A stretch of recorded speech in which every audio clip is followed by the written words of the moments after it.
ہندوستان کے بادشاہوں میں سکندر لودھی نامی ایک بہت مشہور اور نیک بادشاہ گزرا ہے۔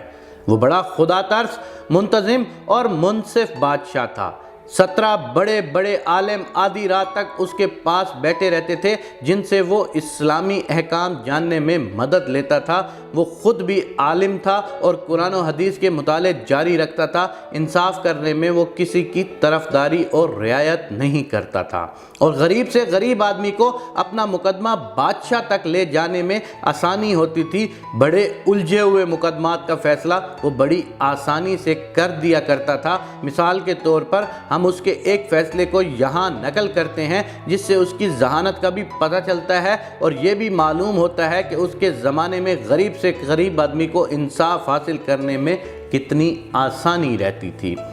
سکندر لودھی کے زمانے میں گوالیار کے 2 غریب بھائی فوج میں بھرتی ہوئے۔ کہیں سے 2 لال ان کے ہاتھ لگ گئے۔ دونوں نے ایک آپس میں بانٹ لیا۔ لال پا کر چھوٹے بھائی نے کہا، اب میں نوکری نہیں کروں گا، اس کو بیچ کر کوئی تجارت کروں گا اور بچوں کے ساتھ رہوں گا۔ یہ سن کر بڑے بھائی نے کہا کہ بھیا، میرے حصے کا لال بھی لیتے جاؤ، اپنی بھاوج کو دے دینا، میں تو ابھی نوکری نہیں چھوڑوں گا۔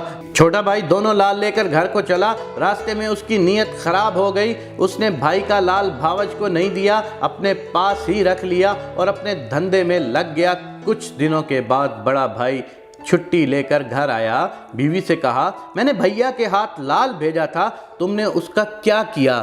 بیوی لال کا سن کر ہکا بکا رہ گئی، بولی، لال کیسا؟ مجھے تو اس کی ہوا بھی نہیں لگی۔ بیوی نے انکار کیا تو اس وقت چپ رہا، لیکن شام کو چھوٹے بھائی سے کہا تو اس نے صاف جواب دے دیا کہ میں نے تمہاری بیوی کو دے دیا تھا۔ وہ اگر انکار کر رہی ہے تو وہ جھوٹی ہے۔ اب جھگڑا بڑھا، بات عدالت تک پہنچی۔ چھوٹا بھائی بڑا چلاک تھا، اس نے 2 گواہ حاکم کے سامنے پیش کر دیے اور مقدمہ جیت لیا۔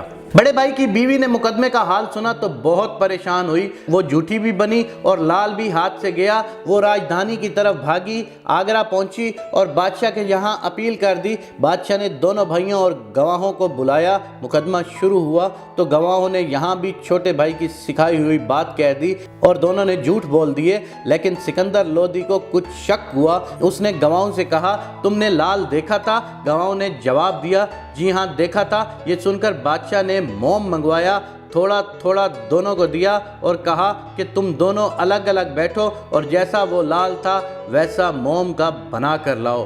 گواہ الگ الگ جا بیٹھے، لیکن حیران تھے کہ کس شکل کا بنائے۔